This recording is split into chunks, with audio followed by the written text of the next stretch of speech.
Good morning students. महाविद्यालय के YouTube channel पर आप सभी का हार्दिक स्वागत है।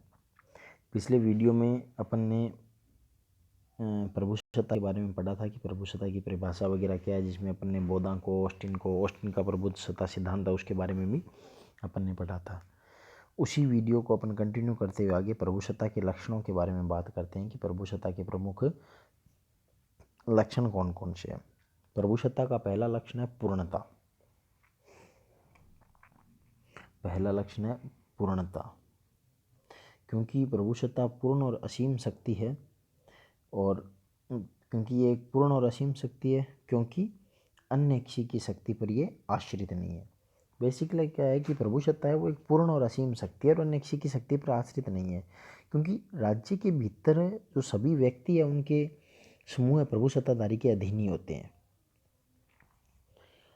राज्य के बाहर भी प्रभुसत्ताधारी अपने राज्य के संदर्भ में सर्वोच्च माना जाता है, यानी भीतर और बाहर राज्य का मतलब देश, यानी अपने देश के अंदर कोई भी प्रभुसत्ताधारी है, यानी जो प्रधानमंत्री, राष्ट्रपति वगैरह है, अगर अपन लोकतंत्र की बात करें तो ये अपने राज्य के भीतर भी श्रेष्ठ है और राज्य के बाहर भी श्रेष्ठ है। अन्य कोई भी राज्य न तो उनके मामलों में हस्तक्षेप करता है, न ही उनको किसी बात के लिए विवश कर सकता है, क्योंकि अंतर्राष्ट्रीय संधियाँ और समझौते वो प्रभुसत्ता को नष्ट नहीं करते। क्यों? क्योंकि कई राज्य है वो राज्य इनको अपनाने के लिए बाध्य नहीं है, वो इनको इनकार भी कर सकता है। और ये अंतर्राष्ट्रीय संधियाँ, समझौते वगैरह तभी मान्य होते हैं जब जो प्रभुता संपन्न राज्य है वो उनका सम्मान करने के लिए तैयार हो। अंतर्राष्ट्रीय न्यायालय यानी अंतर्राष्ट्रीय कानून की व्याख्या तो कर सकता है, लेकिन उसे राज्यों पर लागू नहीं कर सकता, क्योंकि वो ये दोनों पक्ष अगर माने तो ही लागू होगी, वरना लागू उनको नहीं करवा सकते। क्योंकि प्रभुसत्ता का जो परंपरागत सिद्धांत है वो अंतर्राष्ट्रीय कानून की कोटि में रखने को तैयार भी नहीं है, क्योंकि वह किसी प्रभुसत्ताधारी की इच्छा को व्यक्त नहीं करता है। क्योंकि जो अपन ने परंपरागत सिद्धांत को पढ़ा था, तो परंपरागत सिद्धांत बेसिकली यही मानता है कि प्रभुसत्ताधारी को लागू करने वाला एक निश्चित व्यक्ति होना चाहिए, और अंतर्राष्ट्रीय कानून है वो लागू करने वाला कोई भी निश्चित व्यक्ति नहीं है। इसलिए अंतर्राष्ट्रीय कानून सही मायनों में कानून है ही नहीं। तो इस प्रकार प्रभुसत्ता है वो एक लक्षण हो गया पूर्णता, यानी ये अपने आप में पूर्ण है। ये राज्य के भीतर और राज्य के बाहर दोनों जगह पर इसका खुद का जो असर है वो बरकरार रहता है, उसको किसी भी तरीके से ये कमज़ोर नहीं आंका जा सकता। दूसरा है सार्वभौमिकता, यानी संपूर्ण क्षेत्र पर ये लागू होती है सार्वभौमिकता। क्योंकि प्रभुसत्ता है वो राज्य के भीतर सभी व्यक्ति और संस्थाओं और समूहों की तुलना में सर्वोच्च होती है। ये अपन ने कल भी देखा था कि जो प्रभुसत्ता है वो सभी व्यक्तियों की, चाहे व्यक्ति हो, संस्थाएं हो, समूह हो, सबके ऊपर लागू होती है। वैसे राज्य चाहे तो कोई विषय को अपने अधिकार क्षेत्र से बाहर रख सकता है, लेकिन कोई भी व्यक्ति है वो राज्य से ये मांग नहीं कर सकता कि मुझे इससे अलग कर दिया जाए या मुक्ति मिल जाए। इसलिए राज्य के सीमा क्षेत्र के अंतर्गत प्रभुसत्ता है वो सर्वव्यापक है, सार्वभौम है और सार्वजनीन भी है, यो मान सकते हैं अपन। राजनयिक जो कार्यकर्ताओं को राज्य के कार्य क्षेत्र से उन्मुक्ति प्राप्त होती है। अंतर्राष्ट्रीय शिष्टाचार का मतलब एक हिस्सा मान सकते हैं, क्योंकि इसमें किसी का कोई प्रभुसत्ता का अपवाद नहीं है, और ऐसे मतलब कोई भी राज्य है वो अपनी प्रभुसत्ता के नाते ऐसी शक्ति को अनुमति प्रदान करने से इनकार भी कर सकता है। बेसिकली सार्वभौमिकता का मतलब यही हो गया कि जैसे अगर अपन मान लें कि जो जितने भी क्षेत्र है, जो विदेशों के जो राजदूत, एम्बेसडर जो यहाँ बैठते हैं, इनके दूतावास है, उन पर भारत का कानून लागू नहीं होता, लेकिन वो राज्य की इच्छा है, उसमें किसी का दबाव नहीं है। अगर राज्य चाहे तो वो उसको ख़त्म भी कर सकता है। तीसरा है अदेयता, अन्य किसी को नहीं सौंपी जा सकती। प्रभुसत्ता है वो अन्य किसी को भी नहीं सौंपी जा सकती, क्योंकि यह एक अखंड और निसीम है, इसलिए अन्य किसी को सौंपी नहीं जा सकती। यदि अब प्रभुसत्ता संपन्नधारी अगर प्रभुसत्ता सौंपना भी चाहेगा तो उसका खुद का अस्तित्व खत्म हो जाएगा। अगर अपन वैसे अगर इन शॉर्ट अगर बात करें तो अगर राज्य के हाथ से प्रभुसत्ता निकल जाएगी तो राज्य बचेगा ही नहीं, क्योंकि वो दूसरों का गुलाम ही हो जाएगा। अर्थात एक राज्य अपने क्षेत्र का हिस्सा किसी अन्य राज्य को अर्पित कर देता है तो उस हिस्से पर उसकी प्रभुसत्ता खत्म हो जाएगी और दूसरे राज्य की प्रभुसत्ता स्थापित हो जाएगी। यदि कोई प्रभुसत्ताधारी सिंहासन या सत्ता त्याग करता है तो ऐसे हालात में सरकार बदल जाती है और प्रभुसत्ता का स्थान नहीं बदलता, यानी प्रभुसत्ता का स्थान है वो का वही बरकरार रहता है। फिर अपन देखिए चौथा है स्थायित्व, यानी प्रभुसत्ता वो स्थायी होती है। जैसे राज्य स्थायी है उसी तरह प्रभुसत्ता भी स्थायी है।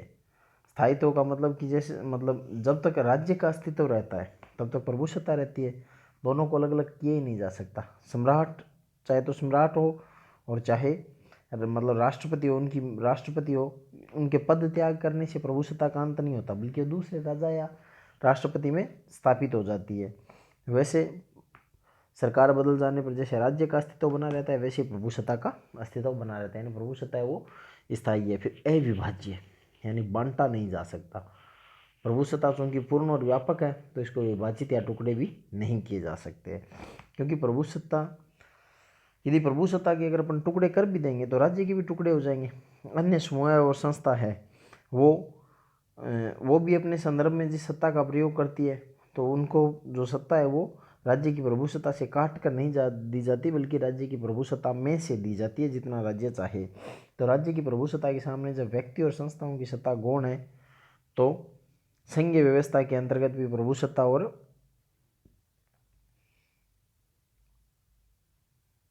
गौण है, तो संघीय व्यवस्था के अंतर्गत भी अगर अपन देखें तो प्रभुसत्ता संघ और इकाइयों में बंट नहीं जाती, बल्कि निर्दिष्ट विषयों में उनके संदर्भ में अधिकार क्षेत्र बंटे रहते हैं। तो इस प्रकार अपन देखते हैं कि प्रभुसत्ता को विभाजित भी नहीं किया जा सकता। ये पूर्णतया अविभाजित एक चीज़ है प्रभुसत्ता, जिसको अपन कहीं भी बांट नहीं सकते हैं।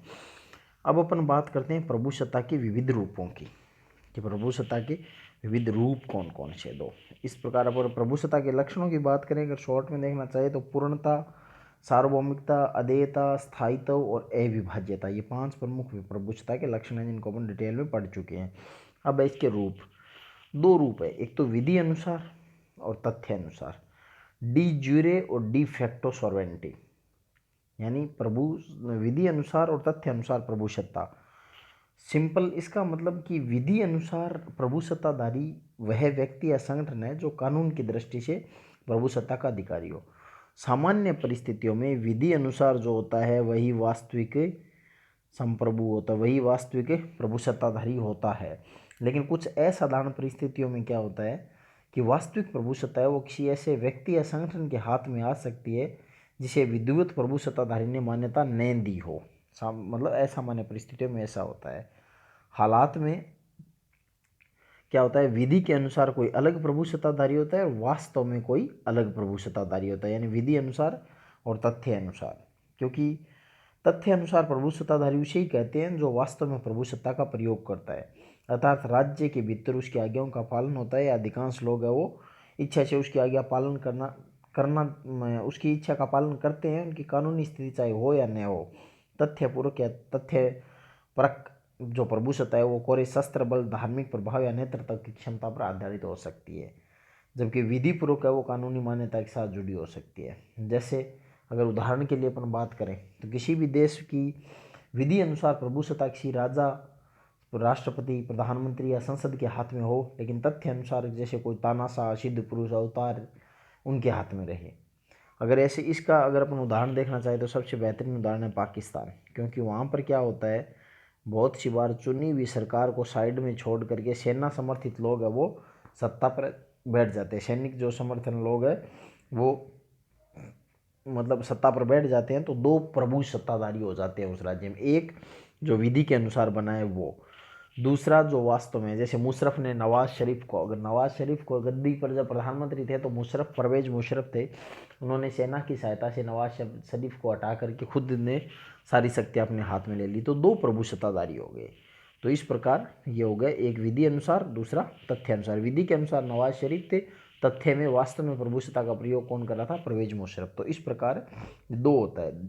अनेक उदाहरण है, जब अगर मतलब मुसोलिनी ने रोम की ओर अभियान किया तो इटली की जो प्रभुसत्ता थी वहाँ संसद में थी, बाद में मुसोलिनी ने मतलब पद संभाल लिया था, तो और संसद के माध्यम से उसने देश पर राष्ट्र किया। अब कानूनी दृष्टि से अगर अपन देखें तो प्रभुसत्ता इटली की संसद में थी, लेकिन वास्तव में धरातल पर पड़ता मुसोलिनी के मतलब जो कानून है या मुसोलिनी के जो आदेश थे उन्हीं का पालन होता था। हिटलर ने भी जर्मनी में ठीक ऐसी स्थिति की थी। रूस की बात करें तो वहाँ भी स्टालिन के साथ ये ऐसा ही कुछ हुआ था, तो जहाँ पर विधि और तथ्य पूर्ण चलती है।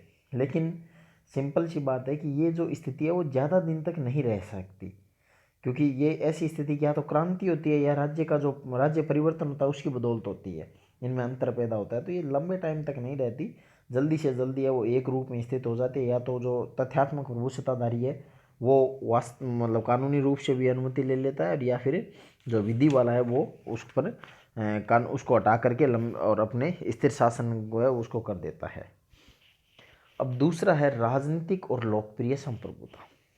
अब इनमें क्या अंतर है बेसिकली, क्योंकि प्रभुसत्ता मूलतः एक कानूनी संकल्पना है, ये अपन देख चुके हैं।